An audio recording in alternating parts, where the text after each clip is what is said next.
Stretch. Big stretch. I'm sorry. Mr. President. I know you said there'll be a time for politics, but you've also said you wanted to change the tone of Washington. Howard Dean recently seemed to muse aloud whether you had advanced knowledge of 9/11. Do you agree or disagree with the RNC that this kind of rhetoric borders on political hate speech? Yeah. Look, there's time for politics. And, you know, it's time for politics. And it's an absurd insinuation. In that case, sir, can I follow up on something unrelated? We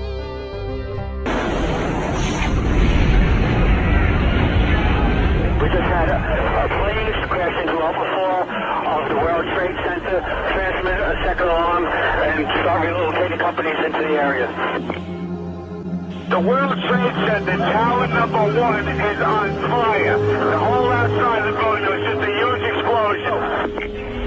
Tower 2 has had a major explosion and what appears to be a complete collapse surrounding the entire area. There's been a major collapse in the tower. The command center out here, everybody has... There was a major collapse. The World Trade Center's collapsed. Building 2 has collapsed.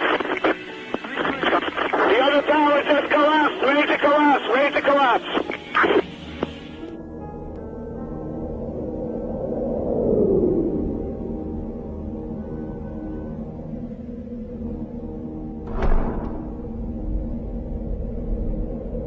Well, had the building collapsed at 10:45, it would have been shrouded in all of the debris and clouds of the North Tower. We wouldn't know anything about it. We might not even assume how it came down. We wouldn't have seen it on video. It's a 47-story skyscraper, easily the tallest building in 33 of our states. A football field away from the Twin Towers. It collapsed mysteriously on the afternoon of 9/11 at about 5:20. Most people don't know about it. It wasn't hit by an airplane. It had 8 to 10 fairly small fires and a lot of smoke. Concentrated, curiously enough, on the 12th and 13th floor, that which is occupied by the Securities and Exchange Commission, which lost thousands of files related to hundreds of cases it was actively pursuing against Wall Street companies like Enron. And it's on the opposite side of the building from the Twin Towers that collapsed. So how did that fire get so strong all around the 12th floor? Well, here's Building 7 coming down second by second. You can see the gaining downward momentum. You can put it on a plot of drop distance versus time. It fits the graph perfectly in the first 2.5 seconds, indicating the structure had to have been removed before the next floor came down, meaning the building can't fall at free fall speed and do any other work because all of its gravitational potential has been converted into kinetic energy. It can't crush 40,000 tons of steel on its way down without slowing down. It did not slow down. It dropped as fast as a rock dropped off the top of the building. I remember getting a call from the fire department commander telling me that they were not sure they were going to be able to contain the fire. I said, you know, we've had such terrible loss of life. Maybe the smartest thing to do is pull it. And they made that decision to pull, and then we watched the building collapse.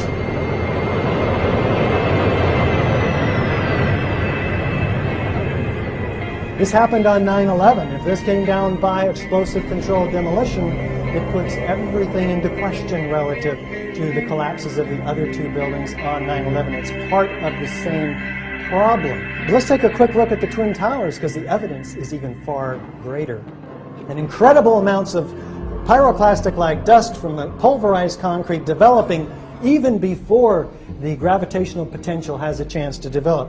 This is very telling. We have squibs or explosions coming out, but you can see the explosions racing down 30 stories ahead of the supposed kind of pancaking collapse all the way down. Very violent explosions traveling at free fall speed. The debris goes 12 to 1,400 feet, lateral ejection.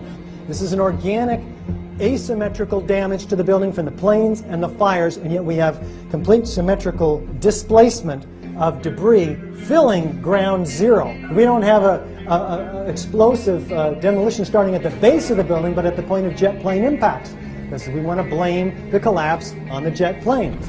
So that's where we start the explosiveness. And it is very explosive, as you can see in the photo already. Everything's blowing outside the footprint. It's not an implosion. It's a very different, very explosive event. What we do is we formulate a question. We're going to make a hypothesis from this question after observations are made. We test that hypothesis with experiments. One hypothesis, I think the buildings are brought down by explosives, or I think it's brought down by fire. So we test this with experiments, analyze results, draw conclusions. The hypothesis is either corroborated or it's not. If it's not, we think, try again, get a new hypothesis going. Fires, for instance, destroy buildings very differently than controlled demolitions. They tend to creep from place to place in a building, burning out an area every 20 minutes or so, moving on looking for fresh new fuel sources. So when a building does come down by fire, and you'll note that never in history has a steel frame high-rise ever come down by fire, even though we have 100 examples, many of which are very hot, longer lasting, and much larger than the fires in the 3 buildings we're going to be looking at today. But say a wood frame building, for instance, if it does collapse, it'll fall asymmetrically. It'll fall over, not go down through the path of greatest resistance, but it'll be a natural, organic process with slow, gradual deformations. That's what we look for and see in fires. Why is that a problem? Because the fires are only 1,400 degrees and steel doesn't begin to melt until 3,000 degrees. We're missing 1,000 degrees of heat energy in the official story. What could have created all of that heat, all of that molten metal? We're going to be looking at thermite as a suspect, which creates temperatures of 4,500 degrees and whose byproduct is not molten steel, but molten iron. These buildings fell over in earthquakes. Their structural systems tend to hang together. You see what was a building down at the bottom. It doesn't decompose or dismember into its individual structural elements. The concrete is not pulverized to dust. Remember, buildings that collapse don't disintegrate into their core elements. Watch as you see this amazing quantity of heat propelling it in this cauliflower-like formation, typical of a volcano almost. You and I have a problem because the implications of this are staggering. If these buildings were brought down by explosive controlled demolition, then how, who, why, how'd they get away with it? How do you get instant acceleration of 55 miles an hour laterally in order to get 600 feet away? You need some other kind of energy other than a gravitational collapse. So this is a feat that only a handful of companies in the US can accomplish. Extremely high tech, only put out by Los Alamos and Lawrence Livermore Labs very recently. It's not made in a cave in Afghanistan. We're not talking about the same set of individuals anymore. This is extremely high-tech stuff put out by defense contractors. There's not 50 floors found at the bottom of the Twin Towers. There's not 10. There's not even 1 floor. Wouldn't we expect out of 110 floors to find a few at the bottom? This is really quite disturbing. When a pancake can collapse, or a column failure theory collapse, either one, we're looking for a series of floors. And the building's tearing itself apart. It's accelerating down through the steel, not decelerating at all. How do we bring a structure down smoothly, symmetrically? We have to take out the core columns on a given floor within about 1/10 of a second of each other. Any deviation in that, and the building will begin to tip. And as it tilts, it has angular momentum. We would expect that section to end up on the ground below. And does it? No, it disappears in this cloud of dust, and there's no mangled heap of building on the ground below. It has been dismembered completely. And what's going on? We have 22 degrees here. How can a building that's 22 degrees off center drive the rest of the building down at almost free fall speed? Well, it turns out there's an elevator modernization going on the 9 months prior to 9/11. There were workers during those 9 months. They had perfect access to the core structure, and there were plenty of reports of white powder, the protective layer around the elevator hoistways to place the explosives on the core columns and beams. The evidence will assist us in the disbelief process, because the disbelief carries us to, well, they couldn't have gotten away with it. Our government wouldn't have done this to us. Well, we're not saying your government did this to us. We're asking for a new investigation based on the scientific evidence so that we can find out the real facts, so that we can determine who may be responsible and how we bring them to justice. After all, we've lost 1 million lives in Afghanistan and Iraq, which is based on this evidence. If we sit on our butts, nothing will happen, and we'll get what we deserve. What is that? Probably another 9/11 is being planned in order to further consolidate the controls that happened as a result of 9/11, such as the Patriot Act. The invasion plans for Afghanistan were signed by President Bush on September 10th, the day before 9/11, as documented by Newsweek. And we have the Military Commissions Act, the Homegrown Terrorism Act, all of which are designed to destroy our freedoms, and in the name of what? Safeguarding us from terrorists? Who are the terrorists? We've got some serious questions we're asking here.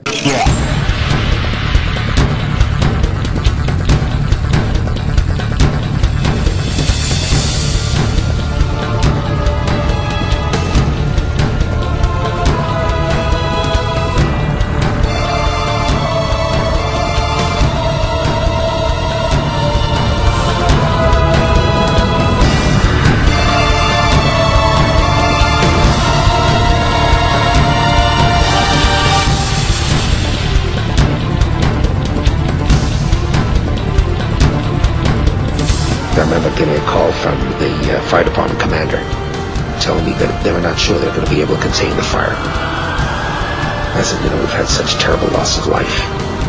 And the smartest thing to do is pull. And they made that decision to pull, and then we watched the building collapse.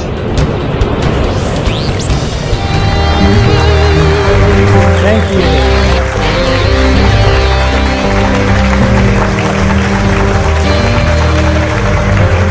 Thank you so much.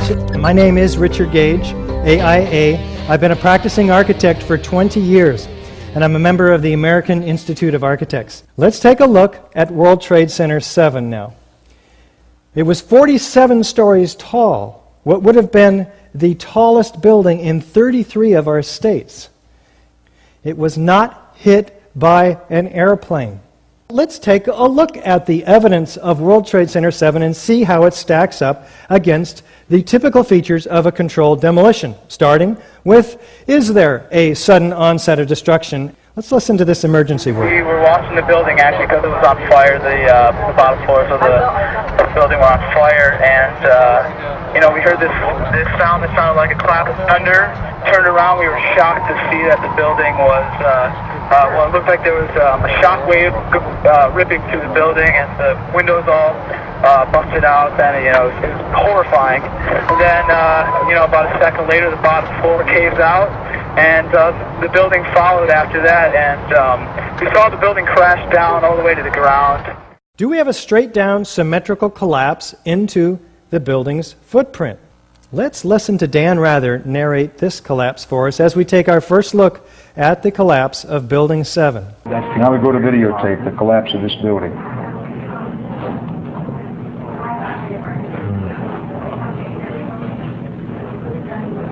It's amazing. Amazing, incredible, pick your word.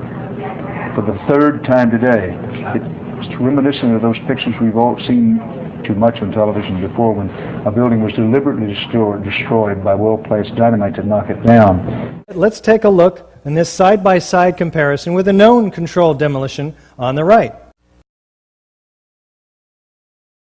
Did the building fall into its own footprint? Pretty much so.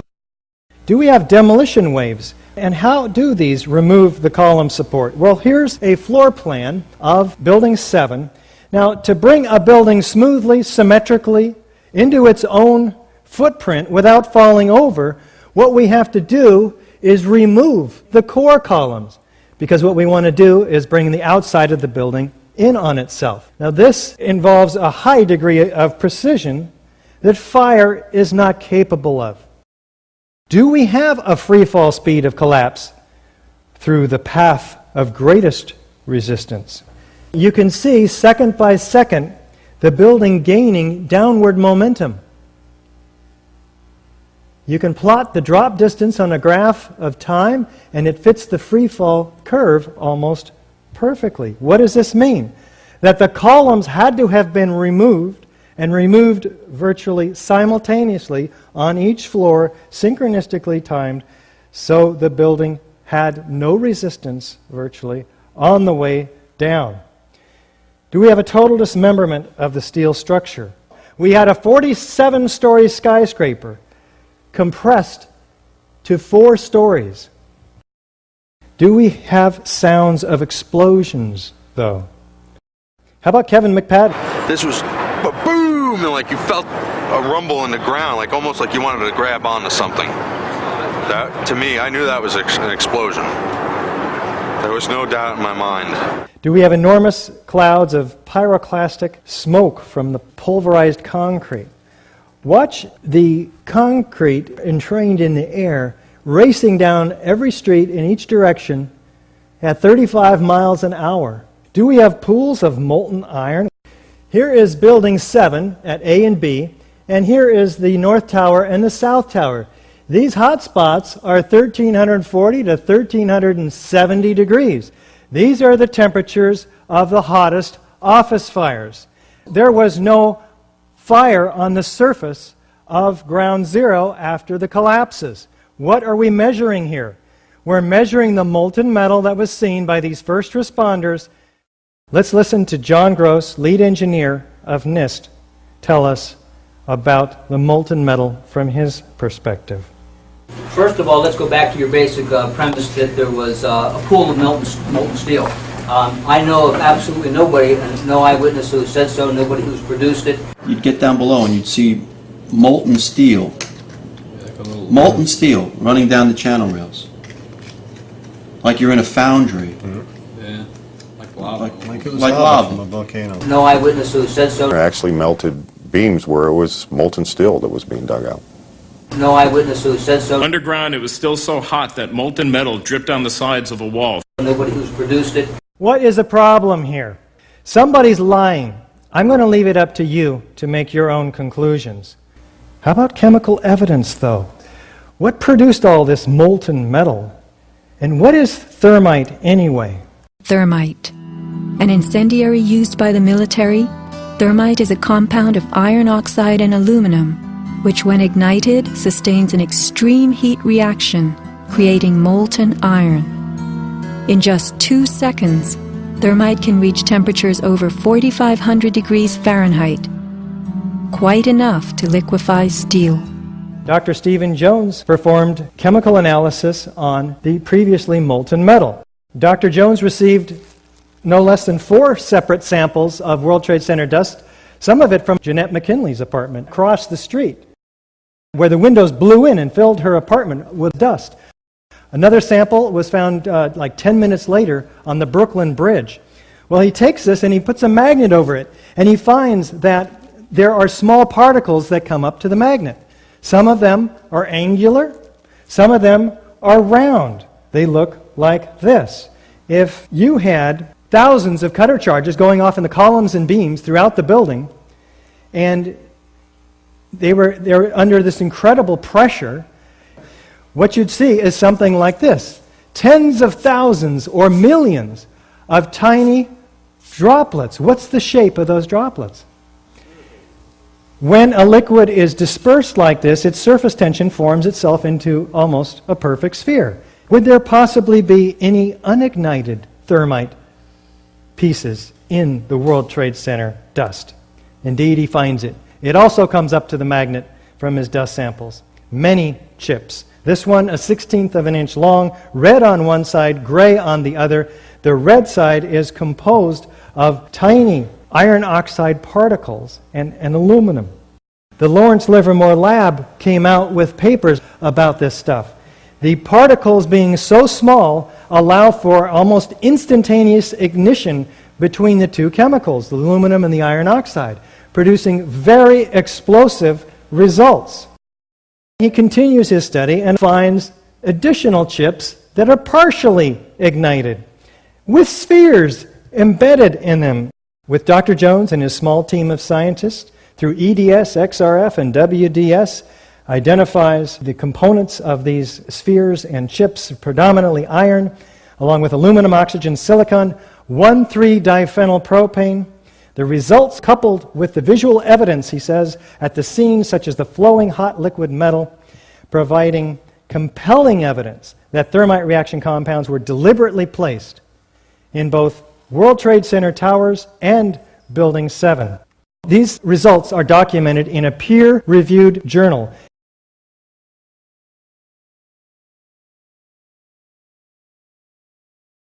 Let's listen to what FEMA did conclude, because it is interesting. Evidence of a severe high-temperature corrosion attack on the steel, including rapid oxidation, sulfidation, and subsequent intergranular melting. Very interesting. Remember, office fires don't melt steel. What melted this steel? Capable of turning a solid steel girder into Swiss cheese, like this former wide flange column from the structural steel in Building 7. Now, they document this very carefully in their Appendix C. I believe we've shown that Building 7 matches all of the features of controlled demolition in the classic sense. For too long, our culture has said, if it feels good, do it. Now America's embracing a new ethic and a new creed. Let's roll. On this February day, as this nation stands at the brink of battle, every American on some level must be contemplating the horrors of war. And yet this chamber is for the most part ominously, dreadfully silent. Ah, you can hear a pin drop. Listen. There's no debate. There's no attempt to lay out for the nation the pros and cons of this particular war. I can hear you, the rest of the world hears you, and the people who knocked these buildings down will hear all of us soon.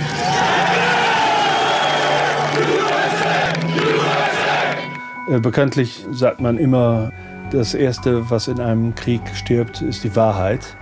The danger to our country is growing. If someone is waiting for a so-called smoking gun, it's certain that we will have waited too long. But we now know that Saddam has resumed his efforts to acquire nuclear weapons. My fellow Americans, renewed hostile actions against United States ships on the high seas in the Gulf of Tonkin have today required me to order the military forces of the United States to take action. Now, more on the latest building collapse in New York. You might have heard a few moments ago I was talking about the Salomon Brothers building collapsing, and indeed it has. Apparently that's only a few hundred yards away from where the World Trade Center towers were. And it seems that this was not a result of a new attack. It was because the building had been weakened during this morning's attacks. We'll probably find out more now about that from our correspondent, Jane Stanley. Jane, what more can you tell us about the Salomon Brothers building and its collapse?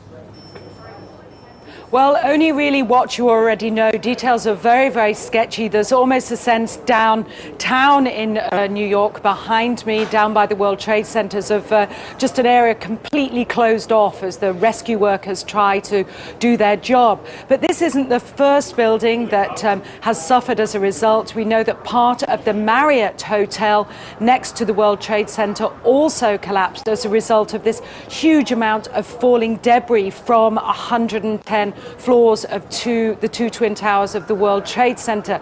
As you can see behind me, the Trade Center appears to be still burning. We see these huge clouds of smoke and ash, and we know that behind that there's an empty piece of what was a very familiar New York skyline, a symbol of the financial prosperity of this city, but completely disappeared now, and New York is still unable to take on board what has happened to them today.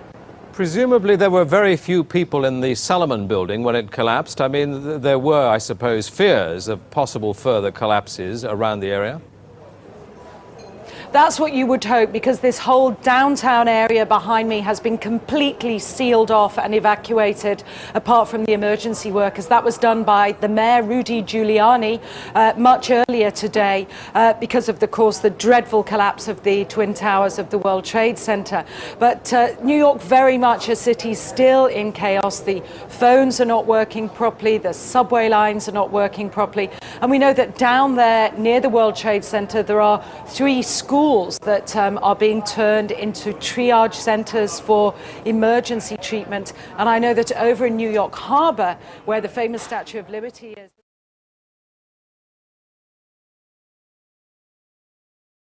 Jane, I think many of us, when we heard the news, perhaps on the radio earlier today, were completely flabbergasted by it and just couldn't comprehend it. I mean, it almost sounded too far-fetched. I was wondering what it's felt like for you being in Manhattan. Well, unfortunately, I think we've lost the line with Jane Stanley in Manhattan. Perhaps we can rejoin her and follow that up later.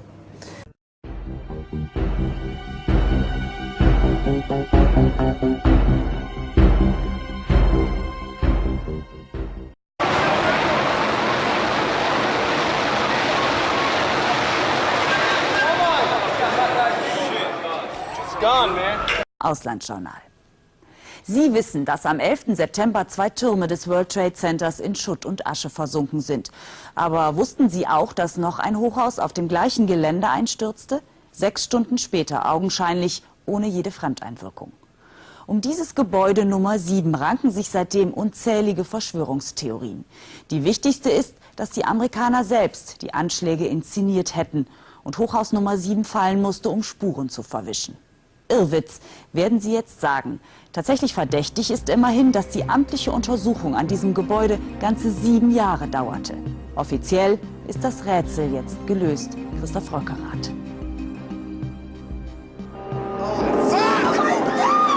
Jeder kennt diese Bilder.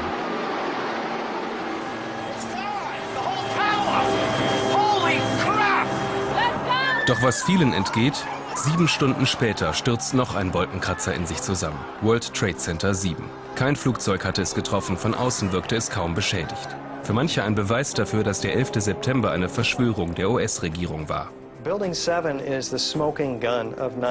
Gebäude 7 ist der Beweis, dass hier was faul ist.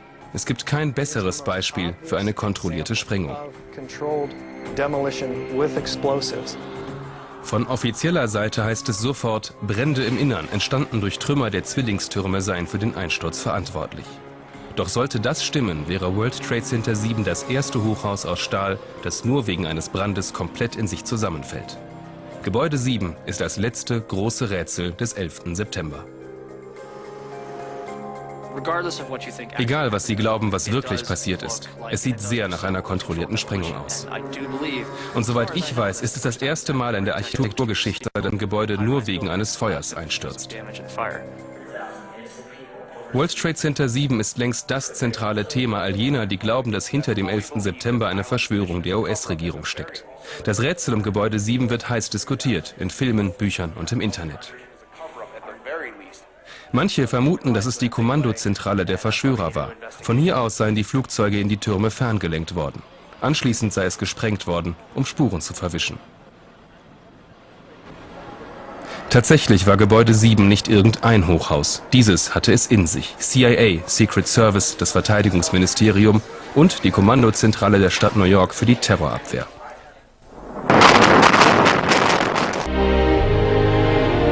Architects and engineers of today use computers to design and engineer buildings that will endure the forces of nature, such as earthquakes, fires, and hurricanes. This modern skyscraper was also built to last.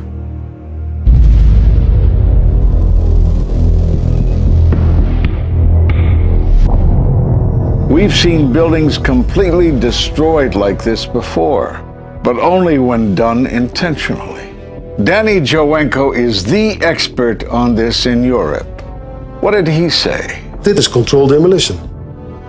Zeker weten, zeker weten. Er is nagesprongen. Dit is in opdracht gebeurd. Dit heeft een team gedaan van experts. Let's compare. Explosives are used to demolish buildings like this in just seconds. Okay, so it's a controlled demolition. What's the problem with that? Well, it happened on the afternoon of 9/11 at the World Trade Center. Let's just think about this. Controlled demolitions cannot be engineered and rigged in a day. It takes months. And therefore, this event must have been planned in advance. Keep your eye on that building as they're coming down. Building is about to blow up. Moving back. We are walking back. There's a building about to blow up. Did they actually use the word brought down, and who was it that was telling you this? The fire department, and they did use the word, we're going to have to bring it down. And these people heard explosions. We heard this sound that sounded like a clap of thunder. It looked like there was a shock wave ripping through the building, and the windows all busted out. About a second later, the bottom floor caves out. The building followed after that. He takes his hand off, and you hear 3, 2, 1, and it was boom, boom, boom, boom, boom. And these reporters recognized it as a controlled demolition. And I turned in time to see what looked like a skyscraper implosion. Looked like it had been done by a demolition crew. The whole thing just collapsing down on itself. For the third time today, it's reminiscent of those pictures we've all seen too much on television before, when a building was deliberately destroyed by well-placed dynamite to knock it down. It was almost as if it were a planned implosion. It just pancaked. So what's the problem if this was a planned demolition? Well, we are told by government agencies that this building came down as a result of normal office fires. The National Institute of Standards and Technology produced their final report in 2008. World Trade Center 7 collapsed because of fires fueled by office furnishings. It did not collapse from explosives or from fuel oil fires. But what do you think brought down the building? And what caught my eye is more than 1,300 architects and engineers examined the evidence about Building 7's collapse and disagree with the official report issued by the National Institute of Standards and Technology. I certainly am much more open-minded about it than I was, and it is because of the involvement of the 9/11 families and all these engineers and architects. You are about to hear from architect of 23 years, Richard Gage, AIA, member of the American Institute of Architects and founder of Architects and Engineers for 9/11 Truth. Now there are more than 1,500 architects and engineers who say that it could not have been brought down by office fires. They are backed by 9/11 family members who are calling for an independent, unbiased investigation. I'm Richard Gage. Fires have never before caused the collapse of any skyscraper, even though there are numerous examples of much hotter, larger, and longer-lasting fires in these buildings. And in the case of Building 7, the fire that NIST said started the collapse had actually burned out over an hour before. It could not have caused the collapse, as NIST claims. Yet this 47-story, modern steel-frame skyscraper, which was not hit by an airplane, collapses mostly into its own footprint like a house of cards, as fast as a bowling ball falling off the side of the building, in just under 7 seconds. Listen to the experts. Building number 7 descended in free fall for the first 100 feet, which means that there was absolutely no resistance to the descent whatsoever. NIST has admitted it went into free fall for 8 stories. And going from motionless to free fall instantly, that's a bothersome part of the puzzle because NIST never explained it. We've got a building that came down in its own footprint, so all of the columns really needed to be severed at the same time in order for that structure to fall the way that we saw. The symmetry is the smoking gun. The whole building completely comes down in one continuous motion. There couldn't have been any structural resistance. According to NIST, the failure occurred at column 79 on level 12. They're talking about a single columnar collapse or failure that resulted in a total collapse of the building. It is possible that you could have a local failure as a result of a connection failing. But the likelihood of that failure dragging the entire building in such a fashion that all the columns would fail at the same time is an impossibility. Impossibility? Yes. What I saw, it was a classic implosion. The center of the core, the penthouse area, starts to move first, and then the building follows along with it. I'd like to know why NIST excluded the document from FEMA in Appendix C that documented the evidence of melting steel. Why is this forensic evidence not being included in the report? In an office fire, you cannot generate enough heat to melt steel. And yet we have evidence of molten iron. R.J. Lee Company, USGS, and Dr. Stephen Jones's work, all three separately found these microspheres. In the dust, we found what we characterize as unreacted thermitic material in the shape of some very tiny red-gray chips, which have different properties, and in the reaction they produce molten iron, which is the prime indication of a thermitic reaction. And such a reaction can be used to destroy steel structures.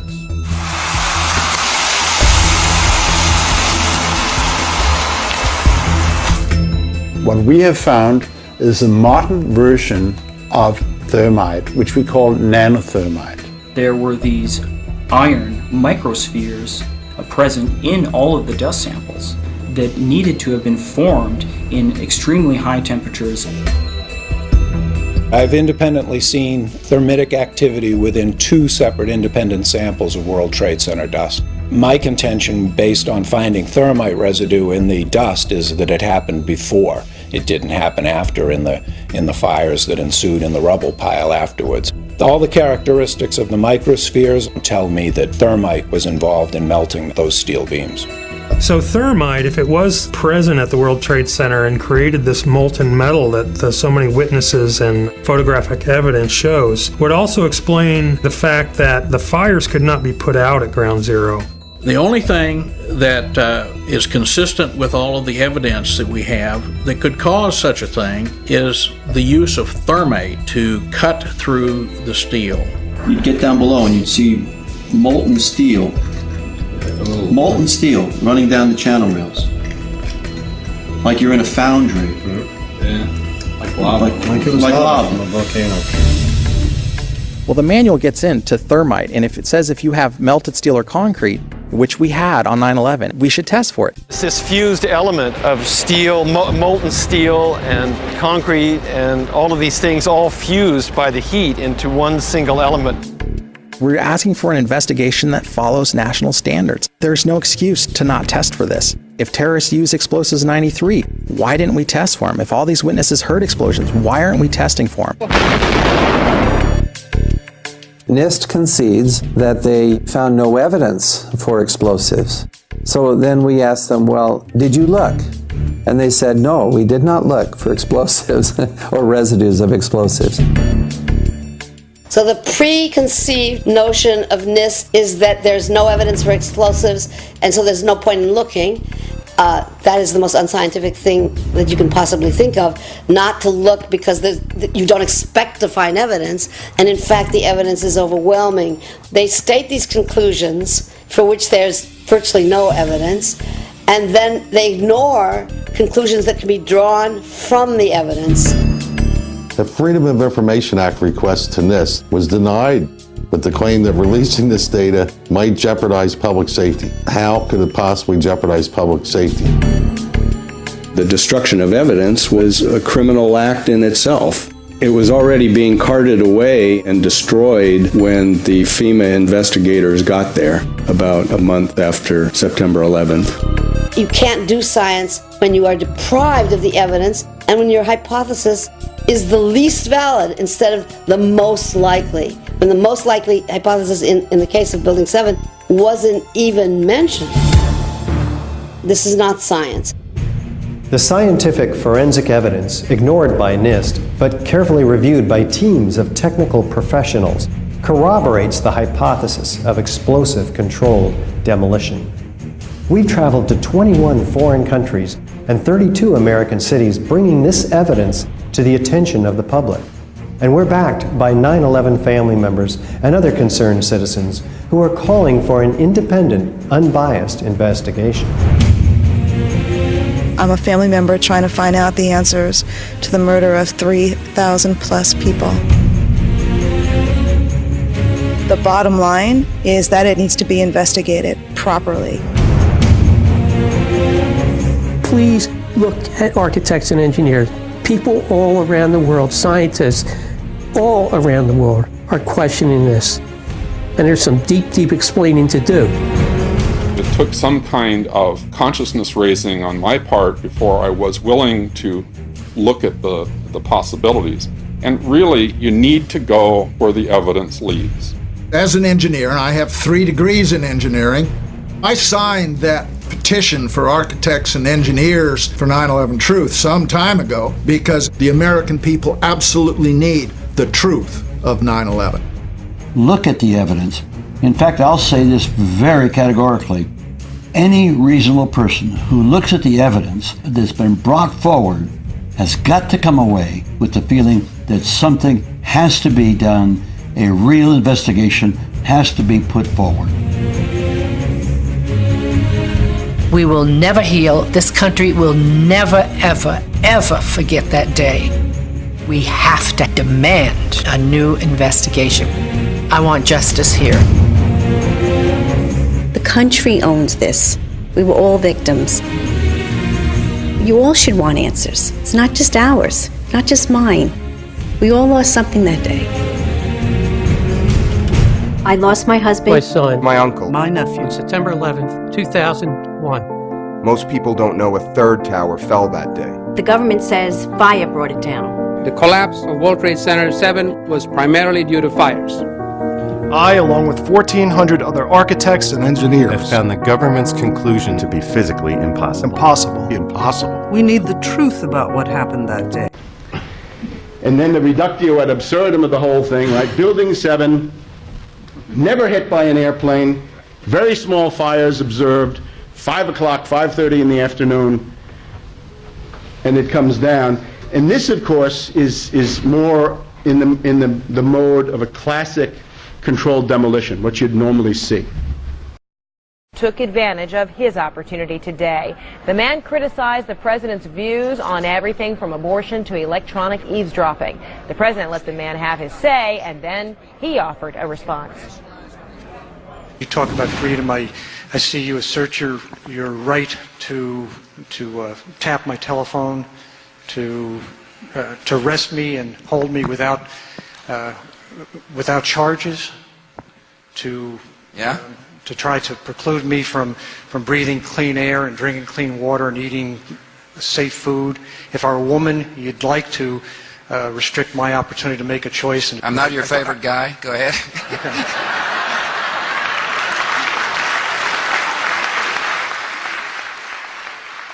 I have never felt more ashamed of nor more frightened by my leadership in Washington, including the presidency, by the Senate and no, let her the say. House. Let her speak. Yeah. And I would hope, I feel like, despite your rhetoric, that compassion and common sense have been left far behind during your administration. And I would hope from time to time that you have the humility and the grace to be ashamed of yourself, inside yourself.